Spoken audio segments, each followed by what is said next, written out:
Boa noite, Porto Alegre. Boa noite, Rio Grande do Sul. Está começando mais um RS em Movimento aqui, ó.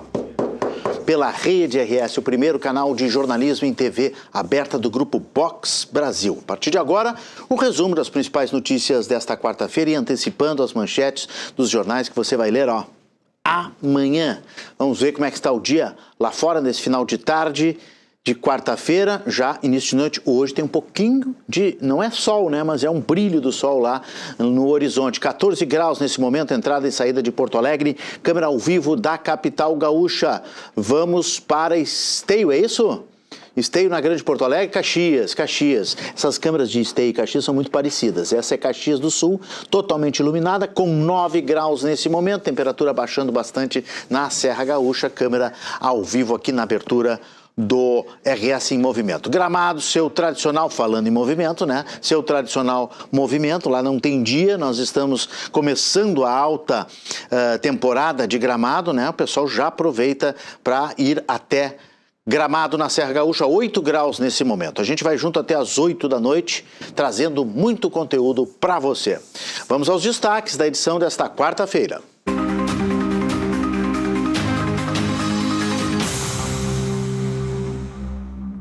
Inovação e tecnologia. Porto Alegre recebe nesta semana um dos principais encontros do país sobre cidades inteligentes.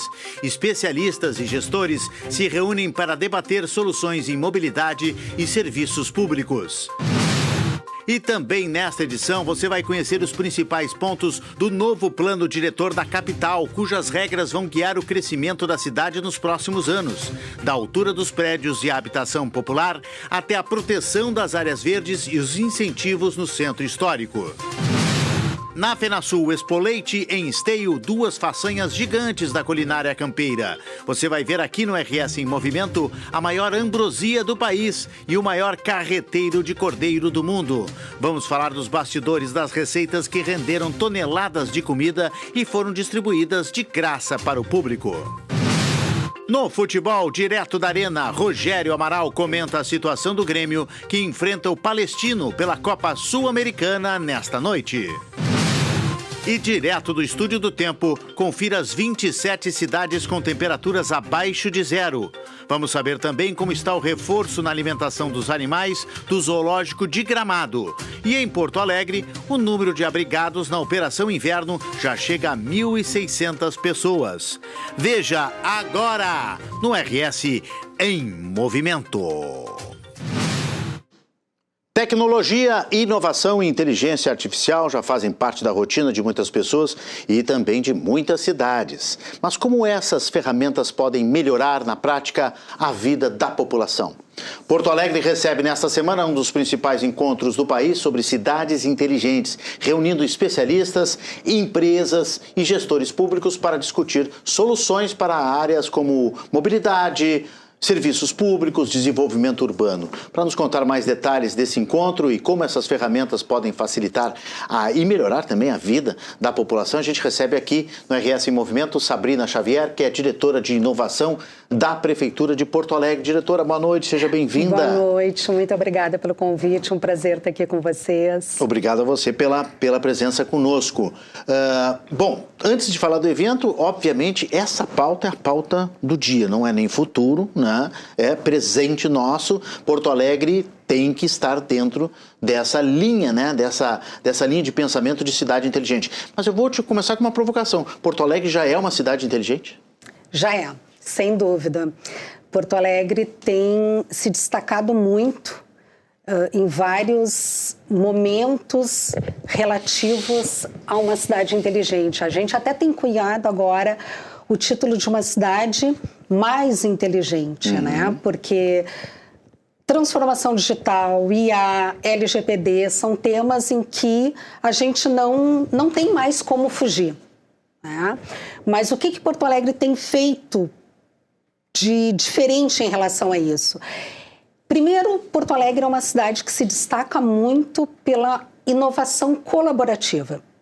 Nós somos uma cidade que temos o Pacto Alegre, temos um ecossistema de inovação muito forte, pujante, temos universidades fortes, temos vários parques tecnológicos.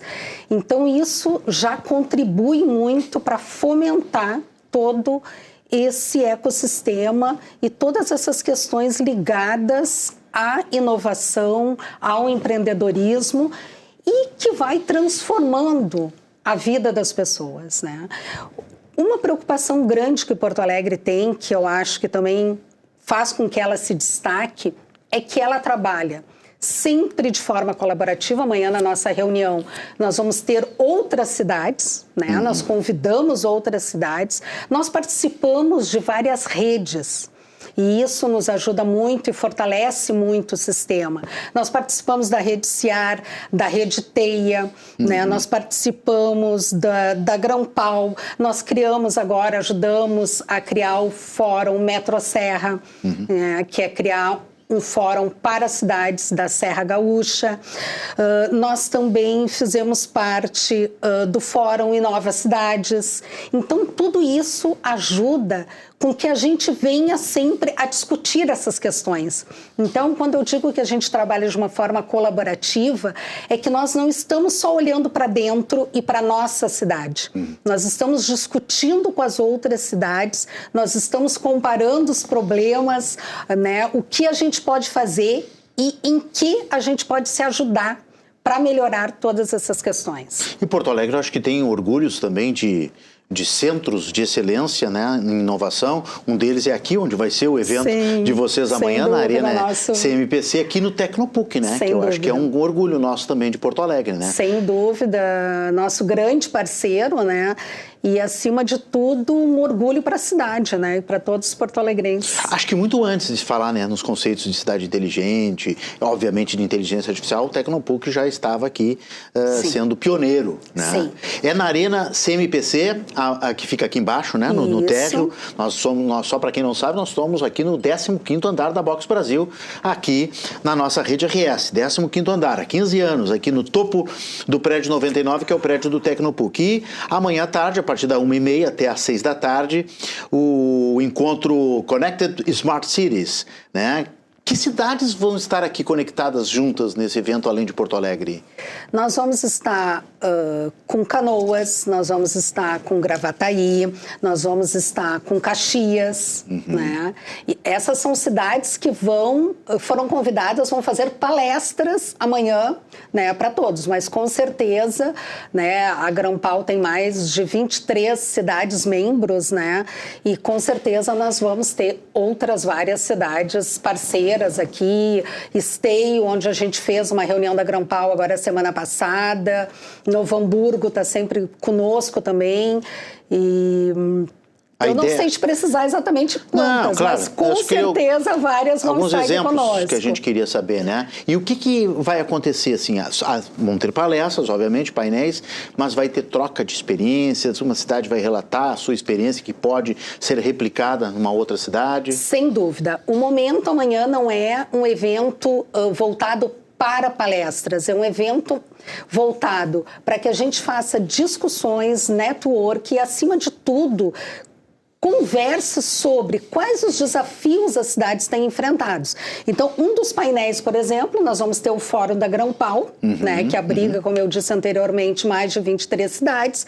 O Fórum Metro Serra, que foi criado ano passado, que é o Fórum das Cidades da Serra Gaúcha.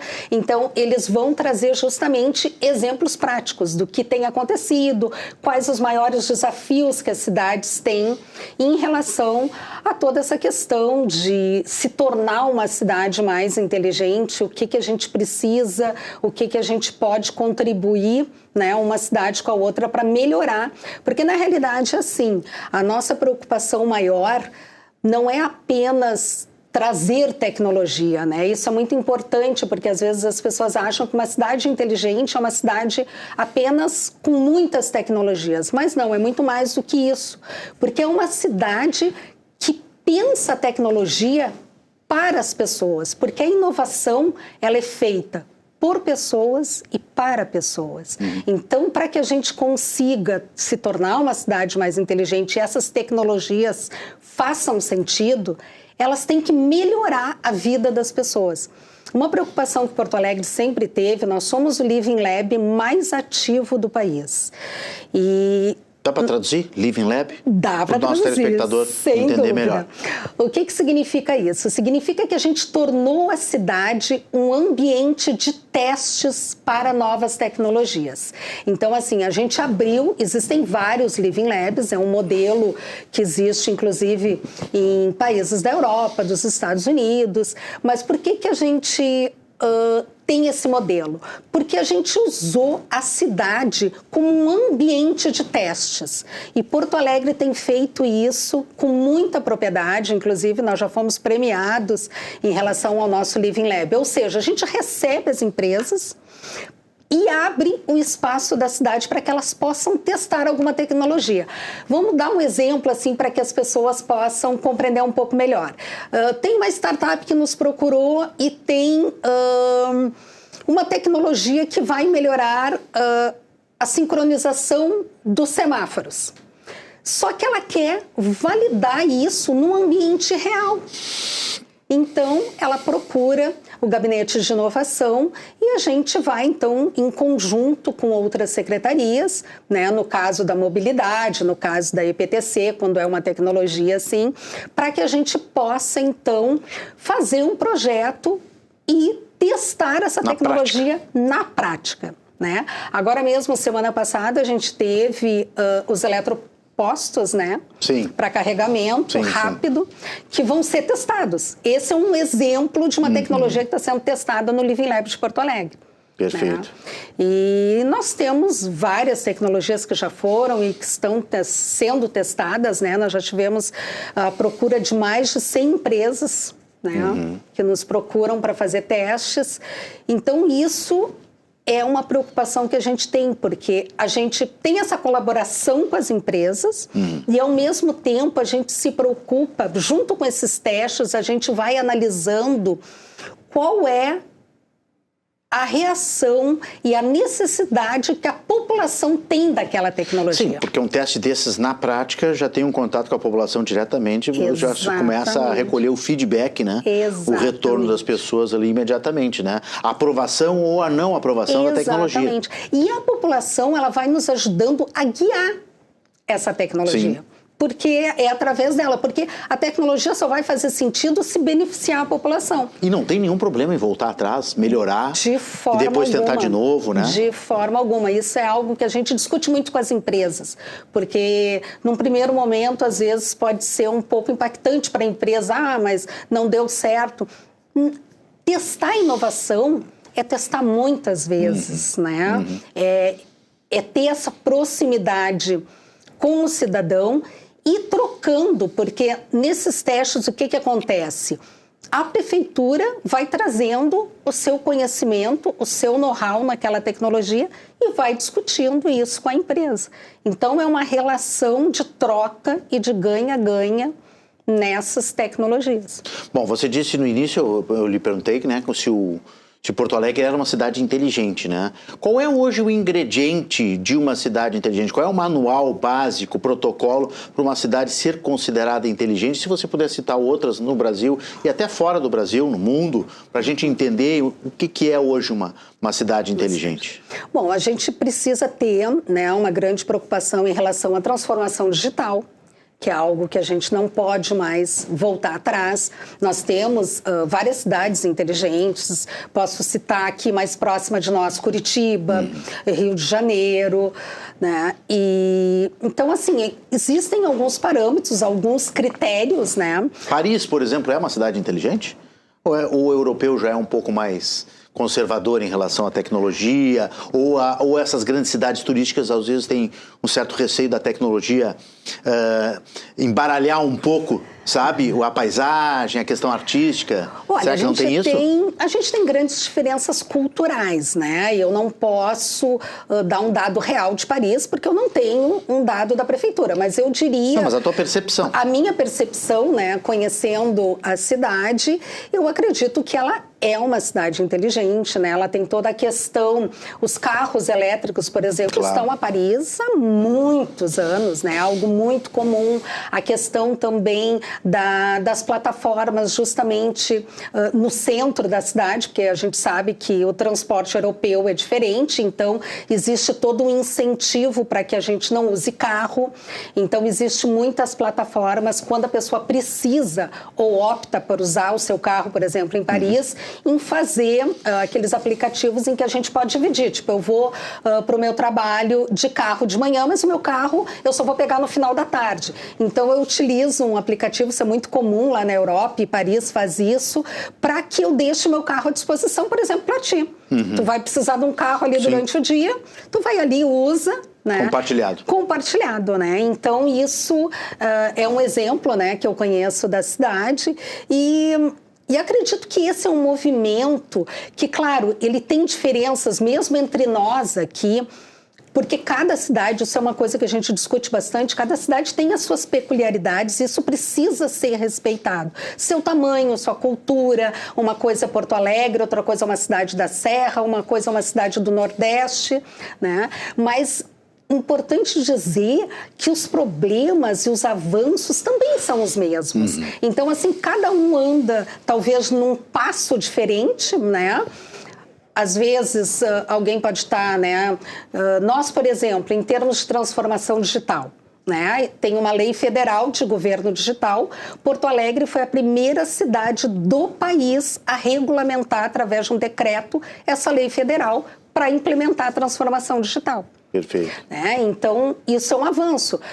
Talvez em outros quesitos, né, Curitiba pode ser mais desenvolvido do que nós, mas o importante é isso também que a gente busca com esse encontro de amanhã, é que nós possamos discutir tudo isso. Porque a ideia é que a gente vá sempre avançando, cada um com as suas peculiaridades, mas se ajudando e pegando o exemplo de cada cidade para que a gente possa, olha, Novo Hamburgo é mais avançado em um quesito, a gente vai usar aquele modelo, vai tentar replicar, vai aprender com eles e vice-versa. E Porto Alegre tem sido um exemplo em relação a isso. Nós temos ido em várias cidades replicar, ensinar, porque é essa forma de inovação colaborativa que a gente acredita. É assim que a gente acredita que a gente vai avançar e melhorar a cidade. Sabrina, eu vou me permitir aqui contar um rápido caso, né, que eu acho que tem tudo a ver com a nossa conversa aqui. Eu fui secretário de comunicação em Gramado. E naquela época, 2017, 2018, a gente recebeu uma proposta da IBM de criar totens digitais próximos aos pontos turísticos. E era um projeto sensacional. Ninguém melhor que a IBM para desenvolver isso. E era algo muito antes da explosão da inteligência artificial, das assistentes virtuais, mas era mais ou menos parecido, né? Que nem tem nos grandes museus, a gente ouve a descrição, enfim, interage com aquele totem e tal. Foi sensacional, foi super bem recebido. E não foi nem problema de recurso, não foi problema de ideia, de criatividade, foi um problema que talvez a cidade não estivesse preparada, porque até hoje não tem os totens lá em Gramado. Então, por isso que eu te perguntei de Paris, porque às vezes eu acho que tem esse desafio, né?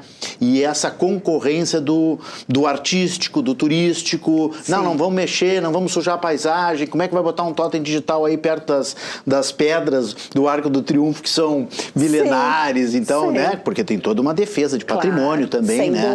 Nessas cidades. Então, por isso que eu te perguntei da Europa mais conservadora, que lembra um pouco da nossa Gramado aqui na nossa Serra Gaúcha, colonização italiana, alemã, um pouco mais conservadora também. Né? E eu acho que não tem, aí voltando ao nosso papo inicial, não tem problema de se tentar, né? Não dar certo naquele momento, às vezes há momentos, né? Depois volta uma outra gestão, outra empresa, às vezes consegue emplacar. Eu acho que trabalhar com inovação, eu costumo sempre dizer, é uma questão de persistência.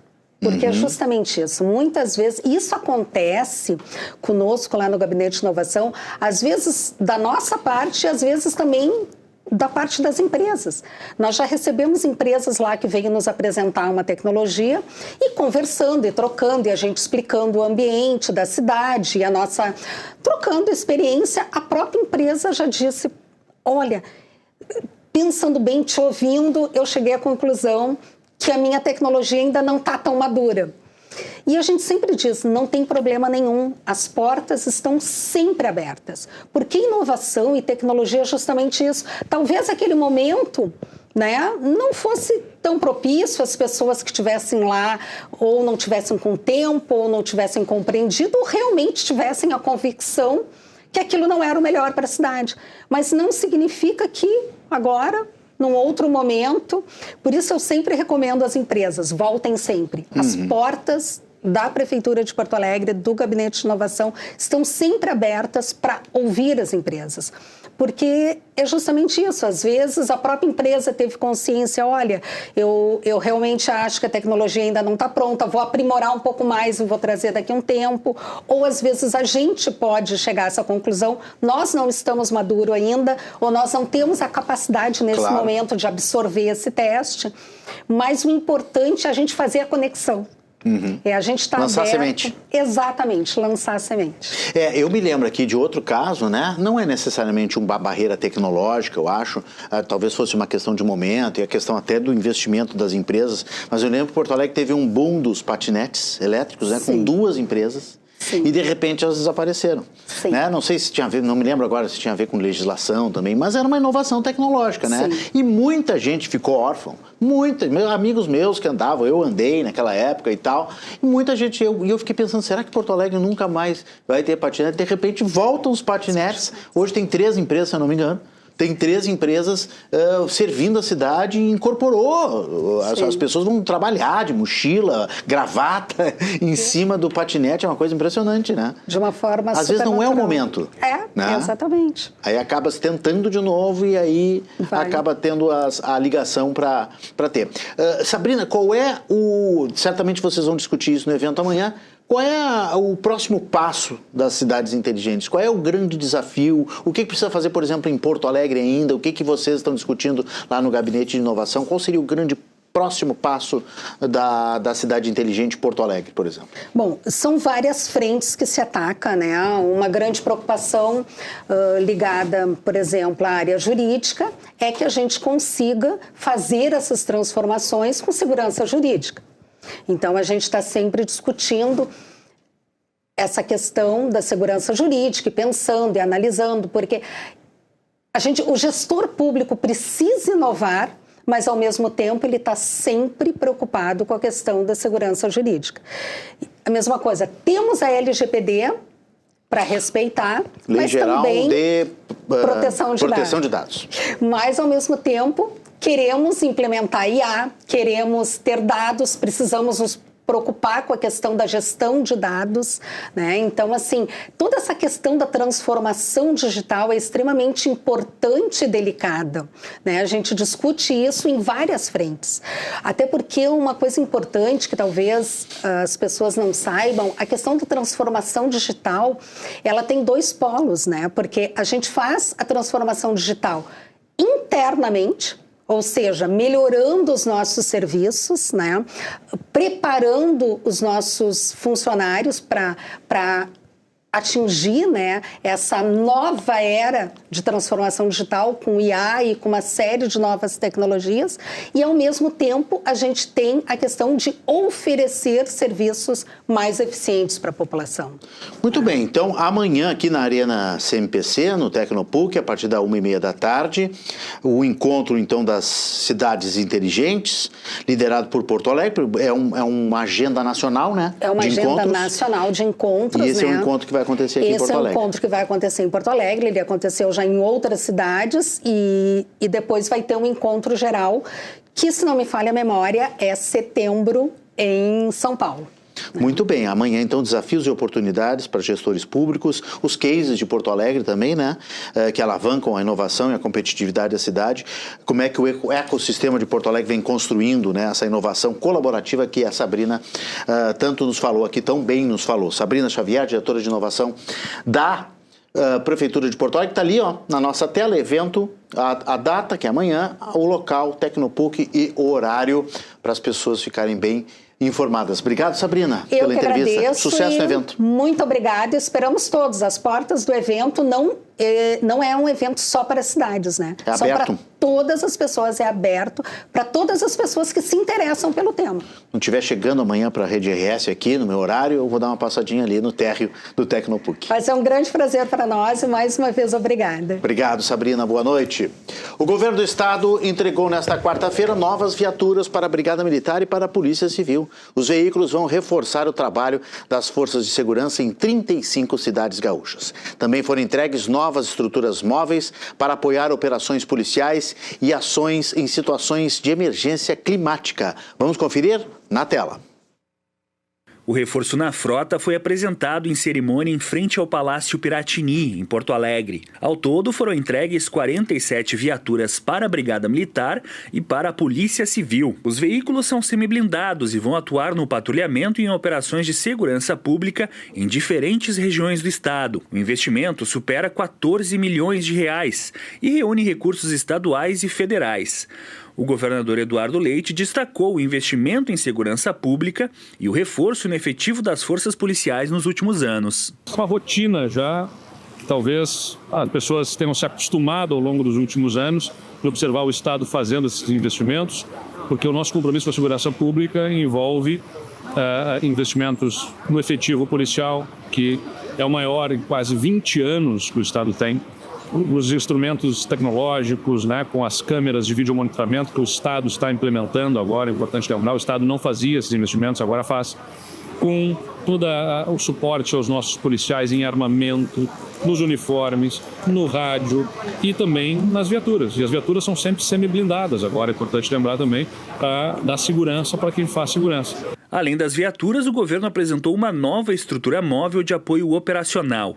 A ideia é dar suporte às equipes em ações de combate ao crime e também em situações de desastres climáticos, principalmente em áreas mais afastadas. Nessa entrega, a gente tem uma novidade, que é um conjunto de motorhomes. O Estado está adquirindo 4 conjuntos, cada um deles com 3 motorhomes. Então, são 12 motorhomes que dão suporte para operações que exigem a presença e a permanência da nossa Brigada Militar e das Forças de Segurança lá na ponta. Estamos falando aqui de 3 motorhomes que têm dormitório, chuveiro, lavanderia, sala de operações, tudo aquilo que dá o suporte necessário para que, quando tem que ir para a linha de frente, nas regiões mais longínquas, mais distantes, para poder fazer uma operação de segurança para enfrentamento ao crime ou de suporte em necessidades de eventos climáticos, as nossas equipes de segurança tenham a assistência e o suporte desses conjuntos para poder permanecer lá na linha de frente com toda a infraestrutura necessária. Então isso qualifica muito o trabalho da nossa segurança pública para garantir redução consistente dos indicadores de criminalidade e proteção à nossa sociedade quando necessário. Segundo o governo, somente neste ano os investimentos em viaturas e equipamentos para a segurança pública já passam dos 70 milhões de reais. Depois do intervalo, a gente vai conversar com a diretora de Planejamento Urbano de Porto Alegre para entender os principais pontos aprovados no novo plano diretor aqui da capital, que muda a partir de agora em Porto Alegre. A gente vai saber vários pontos, vários itens, o que muda, a distância de prédios, a altura de prédios e outras políticas aprovadas pela Câmara de Vereadores. É o guia agora para a gente saber do futuro e do presente de Porto Alegre. O intervalo é bem rápido e eu espero vocês.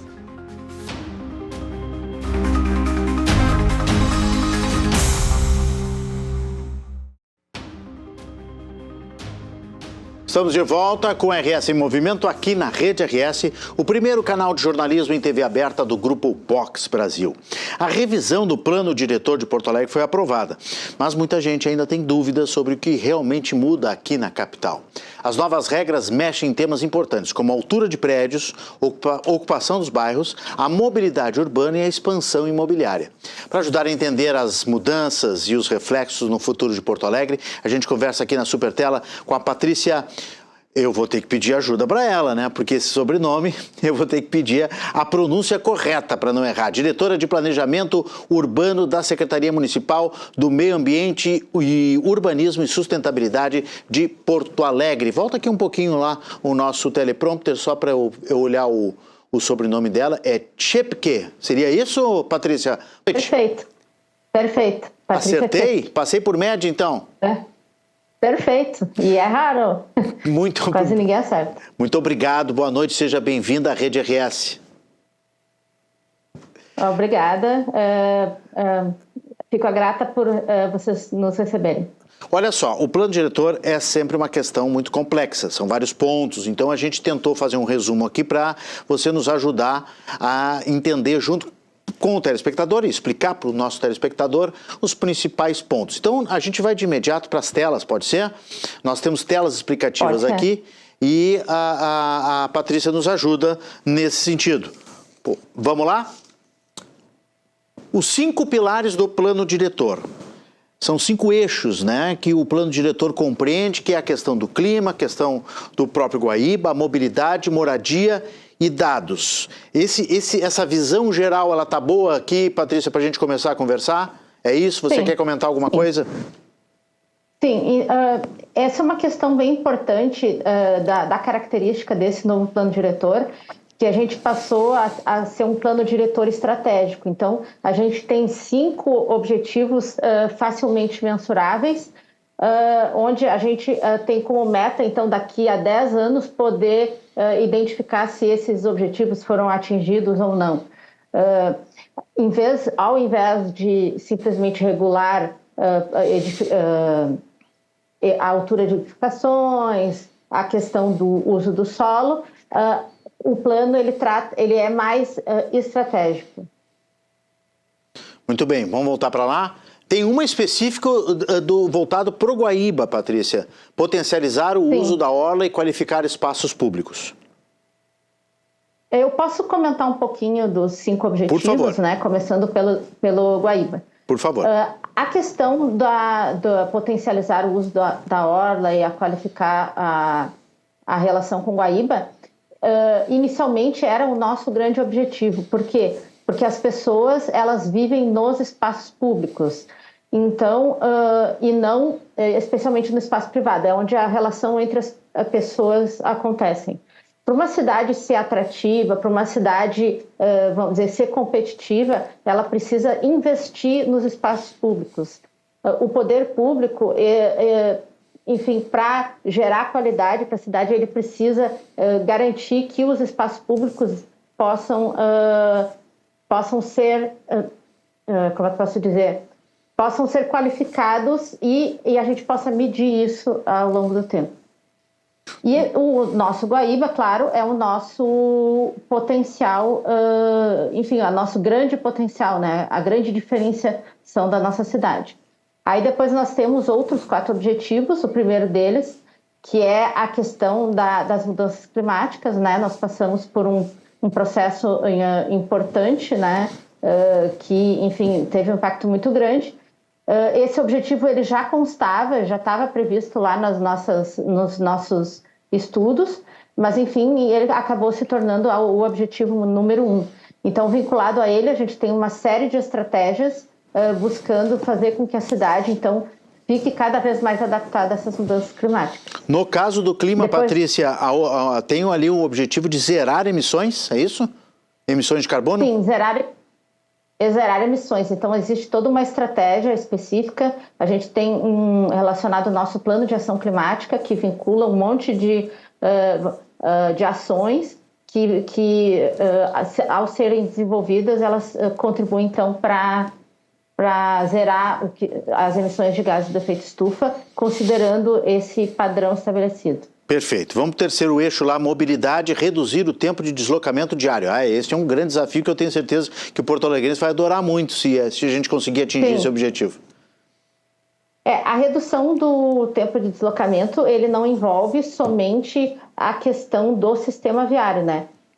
O sistema viário, claro, tu tem toda aquela questão da classificação das vias, da relação entre elas, e a otimização da cidade, na questão dos eixos, mas também a gente tem a questão de criar centralidades. Então, a gente potencializa o adensamento em centralidades importantes, por exemplo, ali na Zona Norte, perto do Porto Seco, ali na parte da Azenha, nós temos uma centralidade, na Tristeza. Enfim, são várias centralidades que vamos dizer, tu induz o crescimento nesse território e essa indução tu aproxima habitação, emprego, espaços públicos, e aí tu tende a fazer com que as pessoas não precisem tanto do uso do automóvel. Muito bem. Moradia?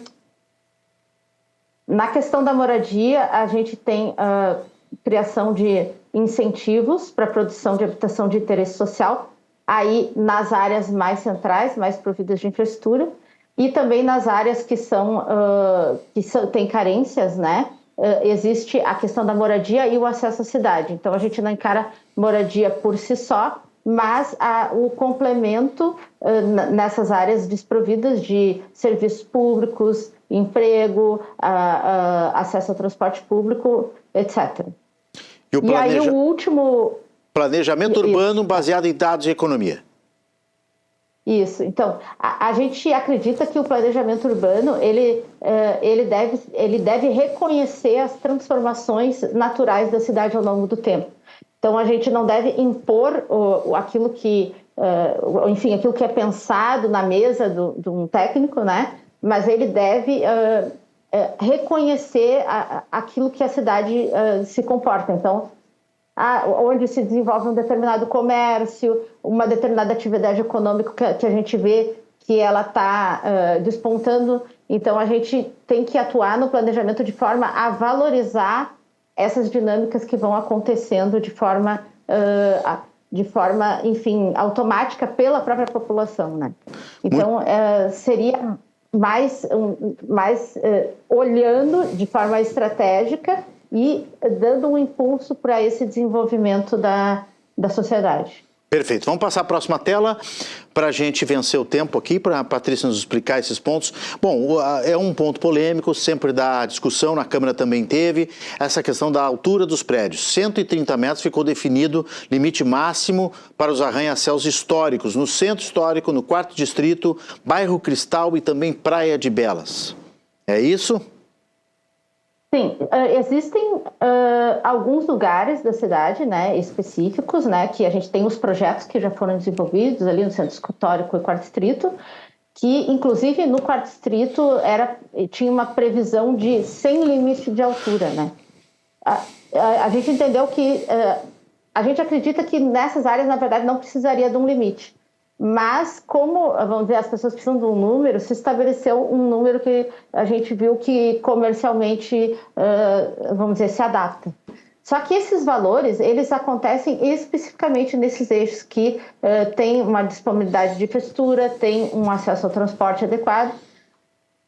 Esse limite de altura não acontece na cidade como um todo. Então, a gente vai ter áreas com 9 metros, áreas com 12,5 metros, com 60 metros, enfim, não existe uma, vamos dizer, liberação das alturas a varrer, né? Então, a gente tem várias cidades em Porto Alegre de acordo com as características e considerando alguns lugares que têm um grande potencial para desenvolvimento, foi possibilitado esse novo gabarito, né, de altura. Rapidinho, vamos para outra tela aqui, senão a gente não vai conseguir mostrar tudo. Tem exceções, né, que são abertas para outro tipo de alturas, que é a verticalização nas margens das principais avenidas. Ipiranga, Carlos Gomes, Dom Pedro e Protásio Alves, aí tem uma altura menor. É isso, Patrícia? Sim. Aí nessas avenidas, então, elas são, vamos dizer, grandes eixos de circulação de transporte, então a gente atua com o desenvolvimento orientado ao transporte, buscando adensar ou aumentar o número de pessoas, né, vivendo próximo desses eixos. E então, nessas avenidas, a gente entendeu adequado criar esse patamar intermediário que a gente chama de 90 metros. Ok, próxima tela mostra 60 metros de altura para os bairros Bonfim, Santana, Cidade Baixa, Petrópolis. Vamos mudar a tela?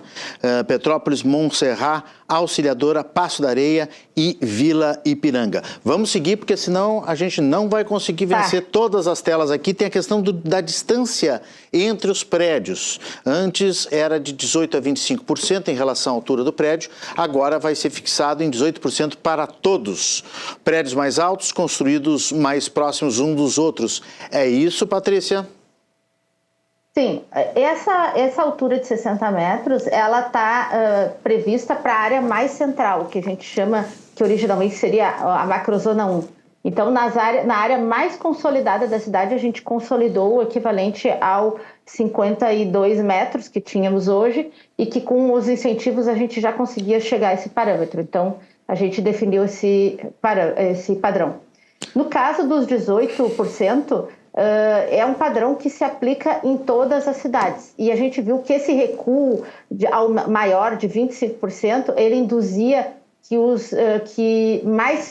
se remembrasse os terrenos. Então, é como se as edificações se afastassem do espaço público, porque onde tu poderia ter 2 prédios, tu teria que ter um só para conseguir vencer, vamos dizer, a altura. Então, com terrenos menores conseguindo fazer essas alturas, tu consegue ter o que a gente fala mais portas e janelas, né? Então, isso acaba qualificando a relação com o espaço público. Ok, vamos ter que passar bem rapidinho as próximas telas, porque senão a gente não vai conseguir fechar o nosso tempo aqui, que tem outras atrações no programa. Concreto, fim da permeabilidade, proposta original 10% do terreno com grama ou terra, e foi aprovada uma emenda reduzindo para 0 nos 5, percentual reduzido para 0 nos 5 bairros do 4º distrito. O que seria isso, Patrícia? Na verdade, não existe o fim da permeabilidade. Na verdade, a gente aumentou a permeabilidade do solo. O que teve foi uma emenda específica no 4º distrito que reduziu a permeabilidade. Mas, no geral, a gente teve um incremento de geral de 32% para 45% na permeabilidade do solo. Perfeito, mas a tela diz ali, concreto no 4º distrito, né? É isso. Vamos passar para a próxima tela, tá ali, ó, concreto é 4º, e o adensamento é um pouco do que você já falou, mas tem uma permissão para construções de maior volume em áreas destinadas a sítios e chácaras. Lami, Lomba do Pinheiro são algumas zonas afetadas da cidade, nesse caso aí, extremo sul e também no Nordeste, na região leste da cidade. A gente incrementou um pouco o potencial construtivo nessas áreas, porque a gente queria limitar a questão das ocupações irregulares, né? Os parâmetros que existiam ali, eles não eram viáveis para ocupação e muitos desses territórios acabavam sofrendo, ocupações irregulares, e a gente quer, com esse parâmetro, tentar conter esse tipo de situação. A próxima é bem polêmica também, a nossa próxima tela aqui, que é repensando as vias da cidade, né? Por exemplo, a questão da faixa azul, o fim da exclusividade, a revisão das estruturas. Pode falar um pouquinho sobre isso, Patrícia? Então, a faixa azul, ela continua existindo. O que está pensando em se rever é a questão dos corredores, né? Que, como se sabe, os corredores eles acabaram se tornando barreiras para o desenvolvimento do comércio, inclusive, separando um lado da cidade do outro. Então, a gente entendeu que essas faixas mistas, elas podem aproximar um pouco mais as pessoas do comércio. Muito bem. Próxima tela. Próxima tela é sobre o que ficou de fora nessa discussão, que não... Aí eu te pergunto se não foi aprovado por uma questão de falta de consenso, ou foi uma estratégia não aprovar a expansão na Zona Sul mantida e o controle de recursos. Eu não consegui ler a tela ali. Vamos voltar para a tela então, para a Patrícia ler com calma, para ela poder comentar, senão ela não consegue. Expansão da Zona Sul mantida, rejeitada a tentativa de travar construções, divisão de terrenos, comércio em bairros como Vila Assunção e Jardim Isabel. E o controle de recursos, rejeitada a participação popular na definição de onde investir os recursos pagos por construtoras. A decisão segue exclusiva do poder público. Que isso são questões das emendas, né? Na questão ali dos bairros Jardim, nós mantivemos os padrões específicos que estavam definidos no PDD-UA, que é o vigente, né? Nós fizemos alguns ajustes importantes, que é uma questão que se discute, que é a cota ideal, que é o número de pessoas que pode habitar um determinado terreno, e a gente entende que hoje é inadequado a gente do ponto de vista urbanístico, querer definir quantas unidades podem ter no terreno. Muito no caso da destinação dos recursos, isso está previsto. A gente tem a previsão de discussão dessa destinação dos recursos via as instâncias normais, que é o Conselho Municipal de Desenvolvimento Urbano Ambiental. Então, as emendas, às vezes, elas tendem tendem a dizer determinadas coisas, né? Mas, na verdade, o que já está previsto ali, a questão dos recursos e a manutenção dos padrões ali Ou seja, é discutido no Conselho, nesse caso, o controle de recursos, mas a decisão segue do poder público, é isso, né? É o que acontece nos outros conselhos.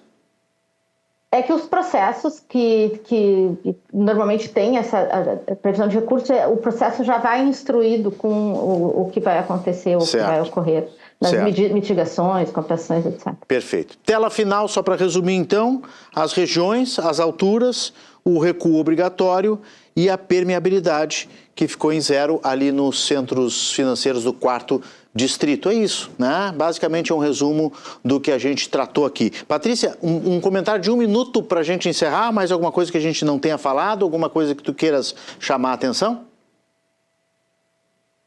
Não, acho que está tudo certo. Fizemos um bom trabalho aqui de botar na tela para tu comentares. Sim. Muito obrigado. Sim, não, tá ótimo. Ficou muito bom. Muito obrigado pela participação e um bom trabalho aí na implementação deste futuro que se torna cada vez mais presente de Porto Alegre. Obrigado. Boa noite. Patrícia Schepke, que é a diretora de Planejamento Urbano da Ismamus aqui em Porto Alegre, falando no RS em Movimento. O frio segue quebrando recordes no Rio Grande do Sul. Nesta quarta-feira, quase 30 municípios amanheceram com temperaturas negativas no estado. Até os animais do zoológico de Gramado estão recebendo uma dieta especial para lidar com as temperaturas congelantes. A gente vai até o Estúdio do Tempo para saber os detalhes. Boa noite, Ana Luísa Soares.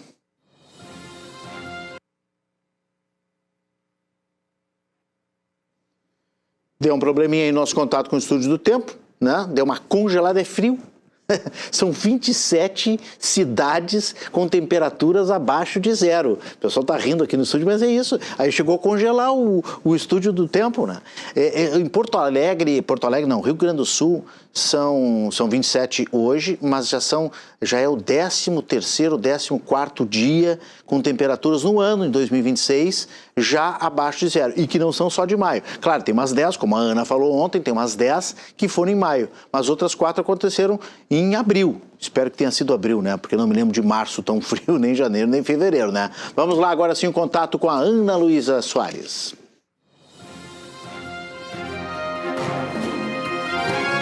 Boa noite, Renato. E boa noite para você que nos assiste no Estúdio do Tempo. O dia começou mais uma vez com muito frio no Rio Grande do Sul. Quebrando novamente o recorde de frio do ano, 27 municípios gaúchos registraram temperaturas negativas nesta quarta-feira. A menor marca foi em Pinheiro Machado, com quase 5 graus abaixo de 0. Em Vacaria, nos campos de cima da serra, os termômetros chegaram a 4 graus negativos. Já em Soledade e Bagé, as temperaturas ficaram abaixo dos 3 graus negativos. E esse frio intenso afeta principalmente as pessoas mais vulneráveis. Em Porto Alegre, a Operação Inverno, voltada ao acolhimento de pessoas em situação de rua, registrou média de 330 atendimentos por noite, nos primeiros dias da ação neste ano.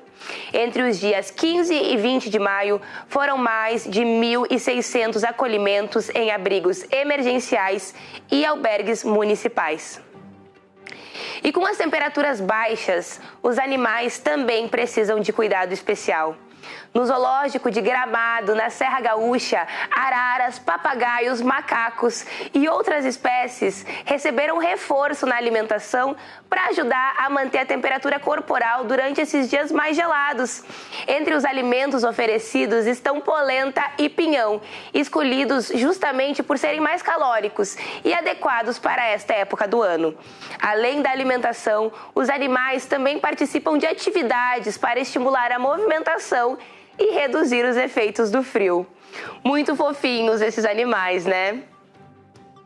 E a pergunta que fica é: até quando vai esse frio? Como já havíamos adiantado, uma nova massa de ar polar segue avançando pelo estado entre hoje e amanhã, mantendo as temperaturas muito baixas. O amanhecer de quinta-feira deve ser novamente gelado, inclusive com chance de geada, principalmente nas regiões Central, Norte, Serra e Campanha. Apesar do frio, o tempo segue firme em todo o estado, com o sol aparecendo entre nuvens na maioria das regiões. E essa nebulosidade deve impedir uma elevação mais expressiva das temperaturas. E por isso, as máximas não devem passar dos 18 graus ao longo do dia. Agora, vamos ver como ficam as temperaturas em algumas cidades do estado, começando por Erechim, ao norte do estado, onde a temperatura mínima deve ser de 5 graus e a máxima 17. Em Santa Maria, no centro do estado, a temperatura parecida deve ser 5 graus e a máxima 16, sol entre nuvens também. Agora, em Bagé, na região da Campanha, a temperatura mínima deve ser de 4 graus e máxima de 15. O sol também não deve aparecer muito por lá. Em Torres, no litoral norte, temperatura máxima de 18 graus e mínima de 9. O sol aparece entre nuvens. Em Pelotas, ao sul do estado, a temperatura mínima deve ser de 5 graus e a máxima 17. Em Cachoeira do Sul, no centro do estado, a temperatura mínima deve ser de 17 graus e a máxima 17, sol entre nuvens também. Em Encantado, no Vale do Taquari, o sol aparece entre nuvens, a temperatura mínima deve ser 7 graus e a máxima 16.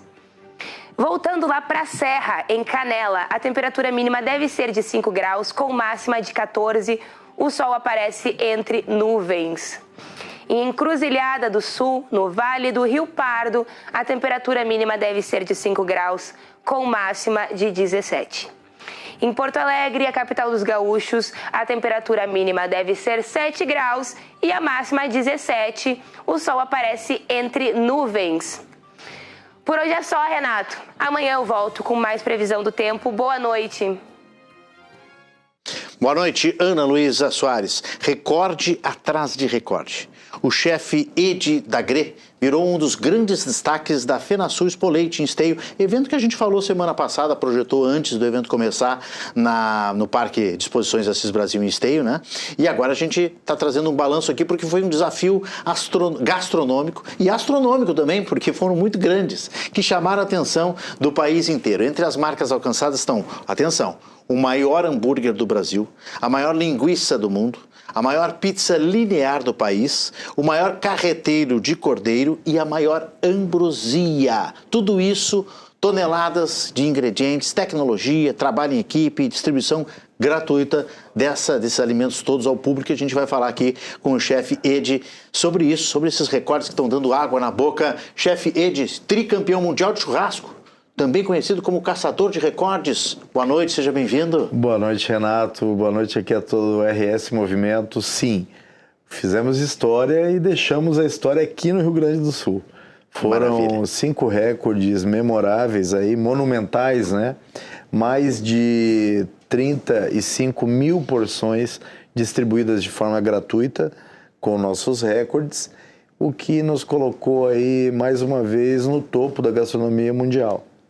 Que maravilha. Então vamos detalhar quais os alimentos exatamente, né? Que eu já citei, mas vamos detalhar eles. E tu nos conta um pouco dos bastidores. Então ali os cinturões, né? Do recorde gastronômico, maior recorde gastronômico do Brasil. Primeiro lugar. É tipo o cinturão aqueles de luta, né? É, os cinturões de UFC. O pessoal me pergunta, né? Sim, aqui o primeiro é o recordista, o maior recordista gastronômico do Brasil. E o outro de campeão pan-americano de chefes e assadores também. Tudo auditado? Tudo auditado. Que maravilha, que maravilha. Bom, vamos começar com o que deu mais trabalho? O hambúrguer, sem dúvida alguma. O hambúrguer foi algo surreal. Pelo tamanho, foram mais de 400 quilos só da carne. Meu Deus. O pão, a gente assou na hora um pão só com 160 quilos. Mais de 100 quilos de queijo e 80 quilos de bacon. Então foi desafiador. Foram 3 empilhadeiras ao mesmo tempo, empilhadeiras que a priori nossa parceira disponibilizou. E o Neuri ficou lá pilotando para nós, foi algo surreal. Qual foi o diâmetro, mais ou menos, desse tinha hambúrguer? 2,40 metros de diâmetro. 2,40 metros, meu Deus. E chapa para isso?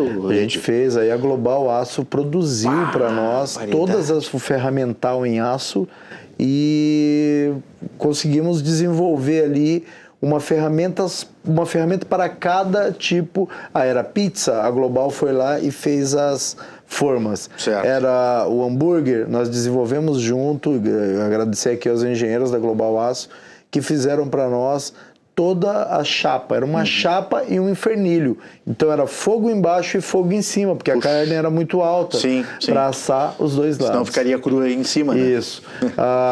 O carreteiro, o maior carreteiro de cordeiro do mundo, foram 3 toneladas. A gente fez lá num panelão também. O Fernando da Global Aço fez para nós. Só um pouquinho, 3 toneladas, Ed. Peraí, 3 toneladas são 3 mil quilos. Isso aí, 3 mil quilos. A gente serviu mais de 10 mil porções. Tá aí as fotos dela aparecendo. Olha ali, as imagens do pessoal cozinhando ali. Aí a gente curando ela com banha de porco, a gente cura toda ela com a banha suína. Isso antes do carreteiro ou do hambúrguer? Aí ia fazendo a ambrosia. Aí ambrosia. 700 ovos. 700 ovos? 700 ovos, 150 litros de leite, 90 quilos de açúcar, 15 litros de vinagre para conseguir... Vai vinagre na ambrosia? Na ambrosia, você tem que talhar ela. Não. Para talhar o leite. Isso, você pode talhar tanto com vinagre ou com limão. Sim. A gente escolheu... Minha avó talhava com limão. Isso, pode ser com limão também. A gente usou a raspa de limão para finalizar. Que maravilha! Ficou deliciosa.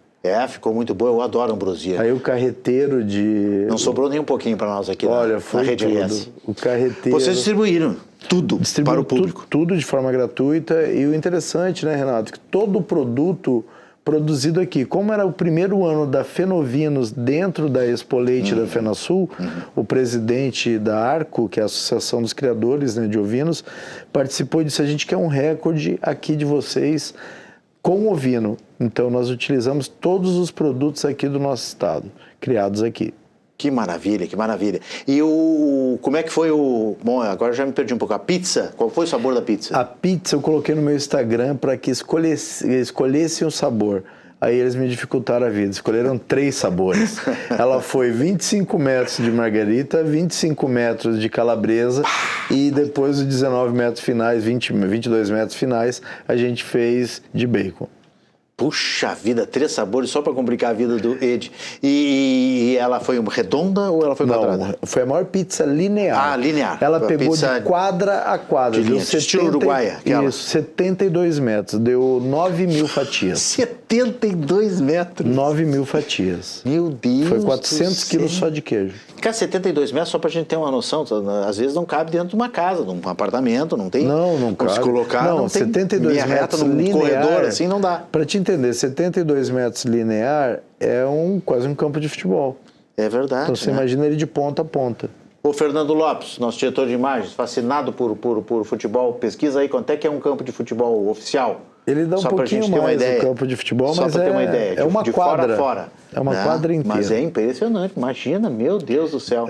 E a medida, já vou te perguntar da linguiça também, porque são 5, né? Tá. A gente já falou do hambúrguer, do carreteiro, da ambrosia, que a gente está vendo aí mais uma vez. Tem de 90 a 120 campos de futebol, viu? Isso de 90 aí, a 120, mas aí é quase um campo de futebol. Isso aí. Espetacular, sensacional. A pizza com 3 sabores que o Ed fez. O Ed e sua equipe, né? Quanta gente envolvida? Para fazer todos esses recordes, nós tivemos envolvimento de quase 400 pessoas.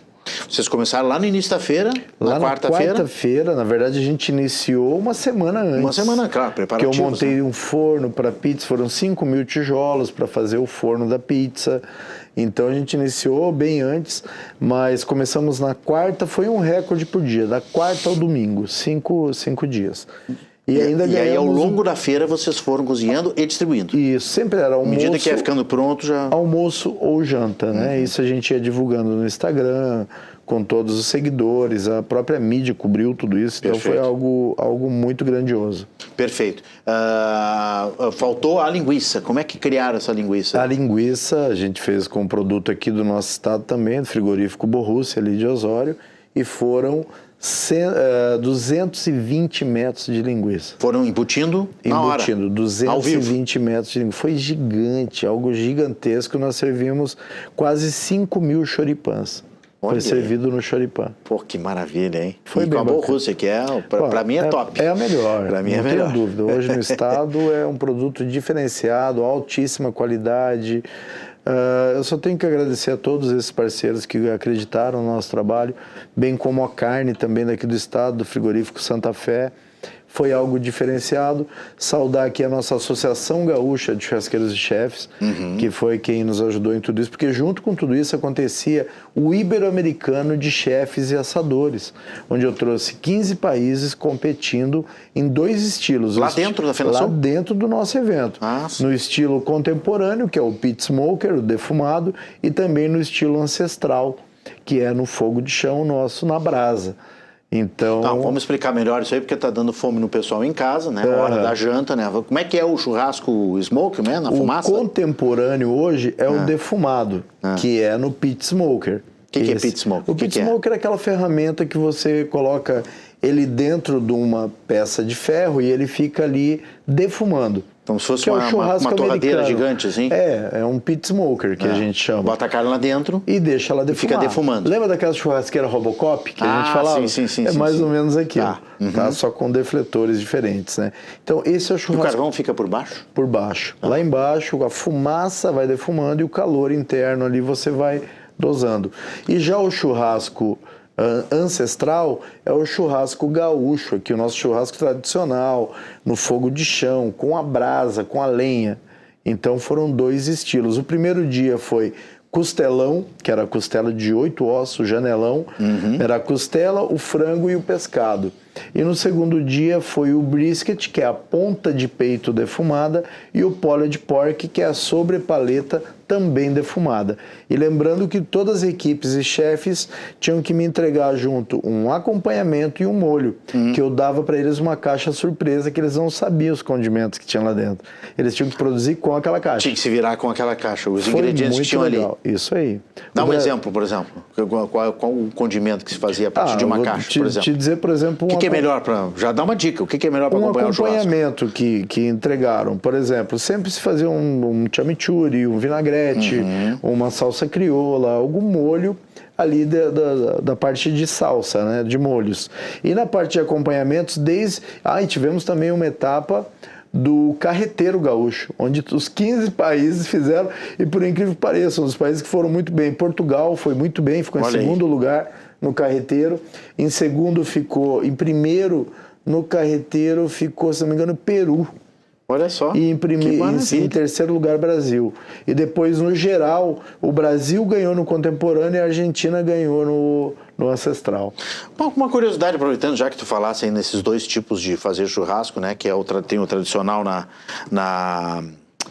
como é que se chama? Fogo de chão, né? Fogo de chão. Aí tu falasse no costelão, né? Um janelão e tal. Se fala muito, às vezes, nas churrascarias, do costelão 12 horas. Acho que tem o de 6 horas também. Qual é o tempo ideal para se fazer uma costela dessas, por exemplo, esse costelão? No mínimo que você vai fazer. A costela é a única carne que ela tem um processo que se chama hidrólise. A hidrólise é a quebra do colágeno. Ela só acontece quando a parte interna da costela atinge 70 graus. Aí ela vai quebrar o colágeno, vai ficar aquela costela macia, que a gente come e fala, pô, que costela macia. Ela sofreu um processo de hidrólise e foi um processo correto. Você não vai conseguir fazer isso com menos de 5 horas e muito tarde também você vai encruar essa carne. Então a costela é para quem realmente sabe assar, ela tem um processo para ser feita. Que maravilha, hein? A gente tem a imagem do hambúrguer que a gente não tinha visto, ó. E tá aí o torneio, sendo feito. Aí é... As equipes no torneio. Aí é carne, né? Aí é churrasco. O pescado foi a tainha aqui do nosso estado. Olha, chega a temperar com um ramo de árvore ali, de tão grande que é a costela.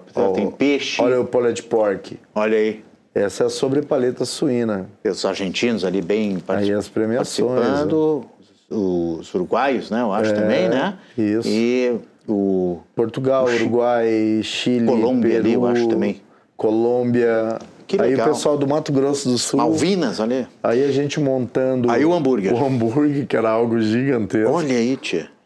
Que troço impressionante. É muito grande. Muita, tá? muita coisa. Muita carne. Ali. Se tivesse que pagar o custo, né? E obviamente vocês pagaram, né? Ou vocês receberam também, dos apoiadores, enfim. Mas se tivesse que comprar um hambúrguer desse, só na carne é um custo absurdo, né? Só na carne, se colocar ali 400 quilos, uma média de R$40, 12 mil reais. Só na carne. Imagina. Entendeu? Mas o custo é muito maior, porque tem a produção, as ferramentas. Aí de ferramenta a gente teve muito custo, né? E aí foi onde a Global Aço entrou comigo e produziu essas chapas, o infernilho gigante. Olha o pão. O pão a gente fez na hora. E o pão foi feito em estilo Moquém. Aí o auditor da Rank Brasil, que auditou todos os recordes. E deu aí os cinturões para vocês. Deu o cinturão, agora reconhecendo como o maior... A gente produziu lá a maior faca gaúcha do mundo também. Puxa vida, mas então... Foram recordes foi só atrás de recordes. E tu é um especialista em recordes? Hoje estou... Tu é um caçador de recordes? Sou caçador de recordes, estou com 19 recordes mundiais. A ideia é nós chegarmos a 100 recordes e sempre difundindo... Olha a faca, olha a faca, olha a faca. Cortou o hambúrguer. Cortando o hambúrguer ao meio. A maior faca do mundo. Meu Deus do céu, parece aqueles filmes olha de ficção científica. Viu ali, o hambúrguer ficou rosadinho, o padrão que eu queria, tá? Claro, não pode passar demais, não pode ficar cru, tem que ficar rosado. Ficou muito bacana. Que maravilha, que maravilha. Chegasse a provar todos os instrumentos, e aí ficou dentro do teu padrão. Provo todos, o tempero ficou perfeito, utilizei o tempero daqui também, da Extremo Sabor, algo olha ali, ó, rosadinho perfeito. Mesmo, rosadinho. O prefeito lá conosco, que deu todo o suporte, primeira dama. Que maravilha.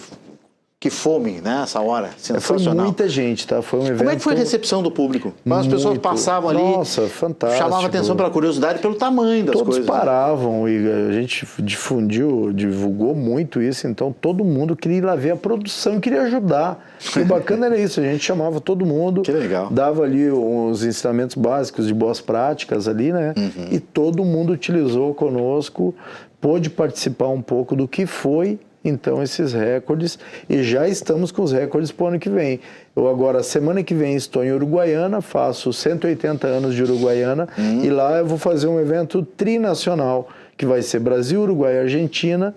Vou fazer a maior paella campeira do mundo. Mas que barbaridade. Chego de lá, eu já tenho a maior salada de fruta do mundo, a maior lasanha, tudo aqui no nosso estado. Que espetáculo. Uma agenda bem vasta aí. E quase sempre, ou sempre, a comida gigantesca acaba revertendo para o público dos eventos. Sempre, né? Eu não cobro nenhuma... Todos esses alimentos que eu faço, o recorde é doado ao público. Que maravilha, sensacional. Olha, Edi, eu quero te agradecer e quero te parabenizar aí, né, por esse teu currículo aí de caçar recordes, que vai também chamando atenção para o nosso Rio Grande do Sul, né? Tu és de Novo Hamburgo, então vai valorizando a nossa cultura gaúcha, a nossa comida, a nossa gastronomia, né? Todo mundo envolvido aí, e é uma atração a mais. Por exemplo, a FenaSul, tenho certeza que teve muito mais público também por causa dessa iniciativa de vocês. Com certeza, a gente hoje não faz só...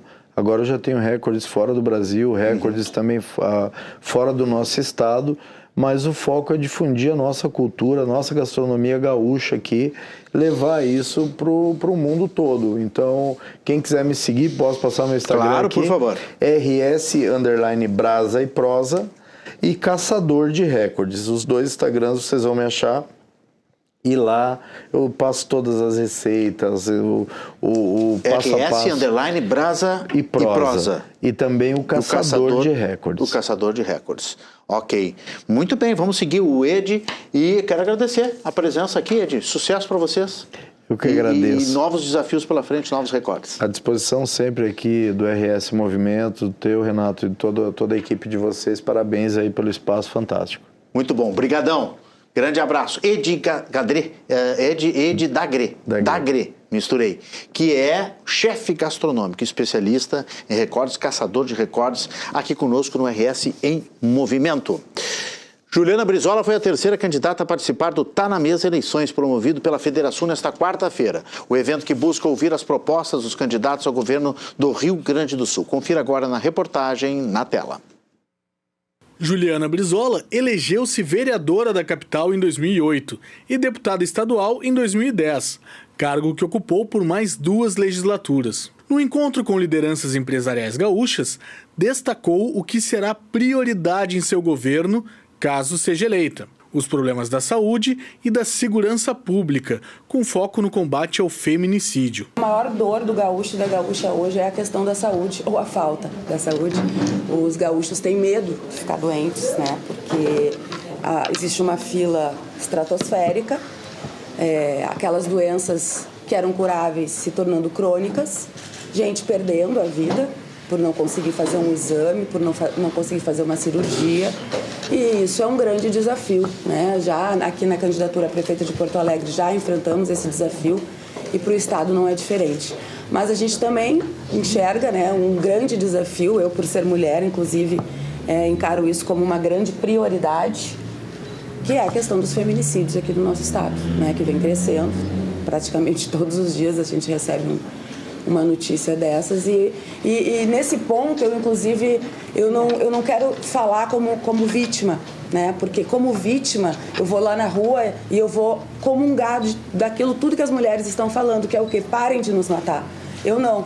Sobre isso eu quero me posicionar como alguém que estudou, né? Eu tenho um mestrado em ciências criminais, especialização em segurança pública e estou trazendo exemplos de outros lugares que combateram o feminicídio e que tiveram sucesso nisso, né? Eu acho que a ponta da segurança pública é muito importante. Está aqui o autor da lei das tornozeleiras no nosso estado, que inspirou inclusive a lei federal. A pedetista também defendeu que o desenvolvimento econômico do estado precisa acompanhar o desenvolvimento social e colocou a educação como ferramenta para isso. A outra questão que nós também não podemos deixar de trazer, que é muito importante, é a questão do desenvolvimento econômico, né? Nós acreditamos que o desenvolvimento ele tem que ser econômico e social.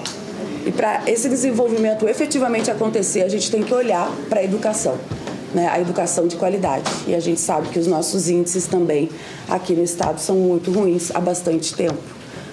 Não conheço nenhum estado ou nenhum país desenvolvido economicamente que não tenha uma educação de qualidade. Isso é um grande desafio que nós também não podemos mais fingir que ele não existe. Para a gente voltar a crescer economicamente, a gente tem que pensar na escola. A seguir, a gente traz a análise de Rogério Amaral sobre o jogo do Grêmio contra o Palestino pela Copa Sul-Americana, que vai acontecer daqui a pouco, hoje à noite. E vamos também ao vivo a Passo Fundo, onde acontece a inauguração do Passo Fundo Valley. O intervalo é rápido e eu espero vocês.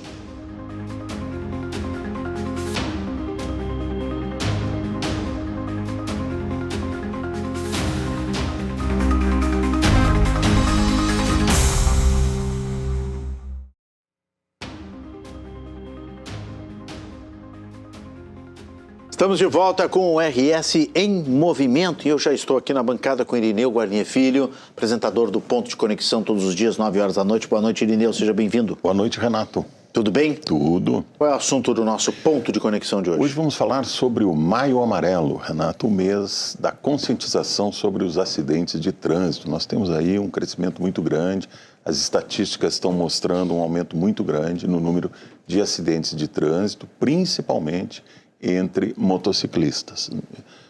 Quem dirige, quem anda nas ruas já percebeu que aumentou muito nos últimos anos o número de motociclistas, né? De entrega, principalmente o pessoal que trabalha com entregas, enfim. E esses motociclistas, por pilotarem um veículo mais frágil, menos protegido, obviamente têm sido as maiores vítimas dos acidentes.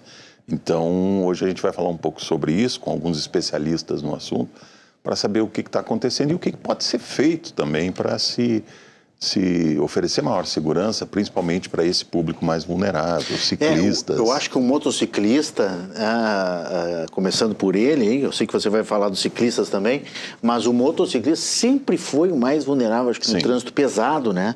Entre carros, caminhões, ônibus, lotações, é o que mais perde, porque é uma que está mais desprotegido, né? Não tem cinto de segurança, mas não eu acho que tem piorado, né, Irineu? Nos últimos anos tem piorado, porque aí também eles estão mais ousados. É uma questão que nós vamos levantar hoje. É uma questão de comportamento aí, né?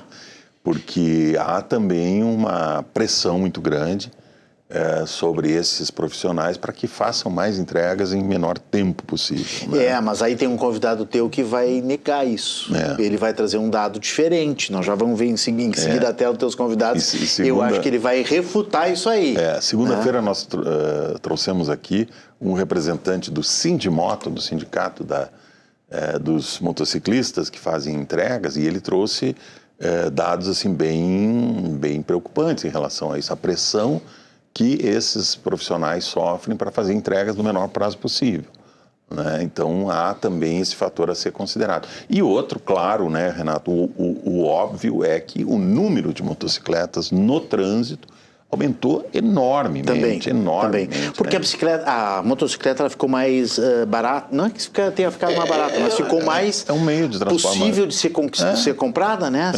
Ser adquirida do que um carro, né? Exatamente. O preço ficou muito distante. Quem não quer depender do transporte coletivo e não pode comprar um carro foi direto para a motocicleta, né?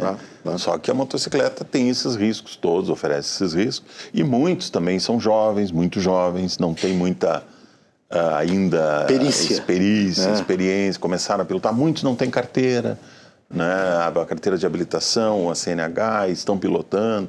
Então há muitos fatores aí envolvidos nessa questão, mas o fato é que alguma coisa tem de ser feita, né? Então vamos discutir hoje com especialistas o que pode ser feito para reduzir esse índice, esses índices tão preocupantes de acidente. Já vamos pedir a tua tela de convidados, só quero dizer que também tem agora uma moto elétrica, né? Uma motinha elétrica que não exige documento de habilitação. Isso o que eu acho um absurdo, né? É uma polêmica. Porque ela está misturada grande. Junto com os outros. Se tivesse assim, tem uma faixa exclusiva e tal para essa moto, onde pessoas que não têm habilitação podem andar. Mas não, ela está no meio do trânsito. Às vezes está na ciclovia, às vezes está sobre a calçada, às vezes está na avenida, na via. Não tem regulamentação e às vezes nenhuma. Está contramão na via também. Então, impressionante. E está virando moda. Começou um pouco na praia. Elas são baratas. Agora são já práticas, bota na tomada, carrega, né? Impressionante. Então, está vendendo muito. De todas as idades. Tu vê jovens, tu vê uma pessoa mais experiente. E eu já vi sem capacete. Poxa, isso aí direto, também. Né? Quem são os teus convidados? Vamos ver a tela do ponto de conexão. Vamos lá ver a tela ali, então. Quem são os nossos convidados de hoje? Vão estar aqui conosco no programa sobre o Maio Amarelo, Pedro Bichineto, que é diretor-presidente da EPTC, o Rodrigo Vargas, psicólogo do trânsito, já esteve aqui conosco. É interessante, né, essa especialização dele. Ele é psicólogo do trânsito. Também vai estar conosco a Carla Badarco Guglielmi, que é da Escola Pública de Trânsito do Detran RS, e o capitão Tobias da Silveira, que é do Comando de Polícia Rodoviária da Brigada Militar. Então é um time de peso, é um time de gente que conhece os problemas do trânsito. Muito bem, olha, o teu primeiro convidado ali da tela, o Pedro Bichineto, diretor-presidente da EPTC, ele vai trazer o dado provavelmente. Ele já me disse 2 vezes, em 2 entrevistas diferentes, em 2 emissoras diferentes, aqui na Rede RS e outra emissora que eu trabalho, ele disse o seguinte: não é a pressão, pode voltar para cá para o nosso papo aqui, Irineu, não é a pressão da entrega, da teleentrega. Sim. Eu pensei que era. Porque tem que entregar uma pizza em 10 minutos. O sindicato, o Sindimoto diz que pois é, aí tem essa guerra de versões, né? A gente ouviu os dois. Porque senão o motoqueiro, o motociclista é que tem que pagar o valor da pizza. Às vezes tem essas promoções. Se a pizza chegar depois do seu horário prometido, você não paga a pizza. Só que aí a empresa desconta do motoqueiro. Sim, mas isso é um fator de pressão, né? Mas é um baita fator de pressão, terrível, né? E eu tenho certeza que isso acaba influenciando. Mas, segundo os dados, as estatísticas da EPTC, o Dr. Pedro Bichineto, que é engenheiro, diretor-presidente da EPTC, sustenta que não é o maior fator da acidentalidade dos motociclistas. Até porque, né, Renato, nem todos os motociclistas envolvidos em acidentes são entregadores. Alguns usam a moto só como meio de transporte, também, tem outra profissão, ou por lazer, recreativamente, enfim, e acabam se envolvendo em acidentes. Eu acho que está muito associado ao aumento do número de veículos, automóveis também em número cada vez maior, e a fragilidade, a vulnerabilidade do veículo motocicleta, né? Bem rapidinho, que o Thales, aliás, já quer que eu termine aqui, porque a gente tem que avançar, tem o futebol. Porto Alegre hoje está em segundo lugar com o maior número de congestionamentos do Brasil. E essa pauta foi me passada hoje à tarde, Antônio Carlos Corso, que participou aqui do Revista RS, né? Um advogado, escritor, um abraço a ele, meu amigo, e ele me disse, me bateu essa pauta, olha, Porto Alegre está impossível com os congestionamentos. E eu não sabia. E eu puxei um ranking aqui, 60% de congestionamentos, índices médios de congestionamentos. Primeiro, Recife. Não é nem Rio de Janeiro, nem São Paulo. É Recife. A gente vê como a engenharia de trânsito, às vezes, ela tem um papel fundamental na organização disso aí. Irineu, grande abraço e bom programa. Obrigado, Renato. 9 da noite, tem ponto de conexão. Agora nós vamos falar sobre futebol.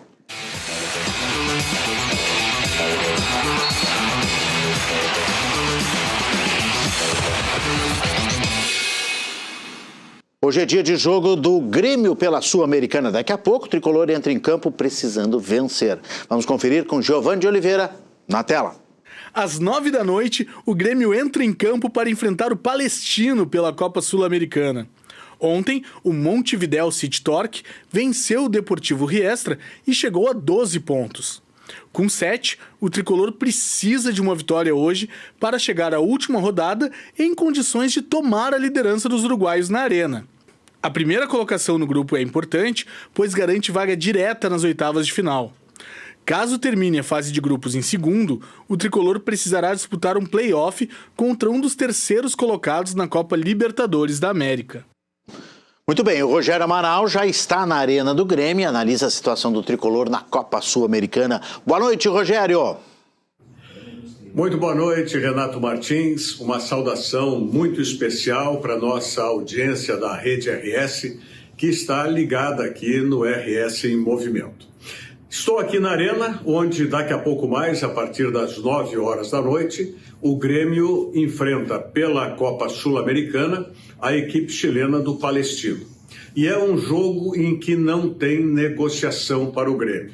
Não pela equipe do Palestino, porque o Palestino está em último lugar nesse grupo de 4 da Sul-Americana, enquanto que o Grêmio está em segundo. O adversário do Grêmio é justamente o Montevidéu Torque, que será o adversário do Grêmio na última rodada desta classificação aí para a fase de mata-mata da Sul-Americana, onde é sempre importante frisar que não passam 2 diretamente. Passa apenas o campeão do grupo e o segundo colocado vai ter que disputar um play-off contra os terceiros colocados que vêm da Libertadores da América. E isso termina acumulando, no caso de ter que participar desses play-offs, termina acumulando mais 2 jogos nesse calendário que já é apertado do futebol brasileiro. Por isso que eu digo que hoje é inegociável um resultado que não seja a vitória do Grêmio.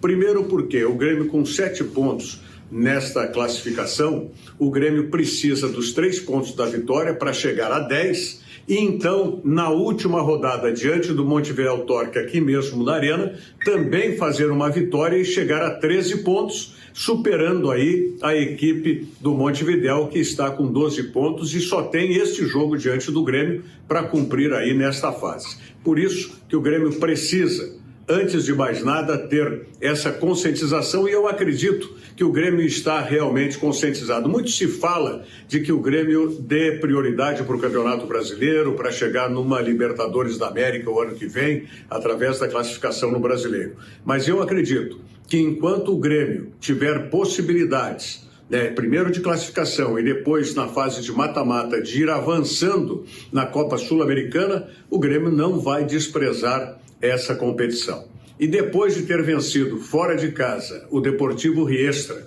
3-0, a despeito de como jogou, foi um resultado importante, uma vitória fora de casa por 3 gols, sem dúvida alguma que o Grêmio continua, no meu entendimento, focado nessa competição. Campeonato Brasileiro é para sábado, contra o Santos, que vem sem Neymar provavelmente, mas de qualquer maneira o que interessa para o torcedor gremista é que hoje estará em campo aquele jogador que foi do Grêmio convocado para a Copa do Mundo, convocado para a seleção brasileira pelo técnico Carlos Ancelotti, que é justamente o goleiro Everton. O Everton que no Grêmio ele recupera os seus melhores momentos, né, como goleiro de seleção, inclusive, já foi campeão, né, de Olimpíada, né, aliás, junto com o Neymar, né, foram campeões na Olimpíada de 2016 aqui mesmo no Brasil, e aí agora está, né, convocado. Isso que interessa para o torcedor gremista. O Everton no gol e a partir daí, quem sabe,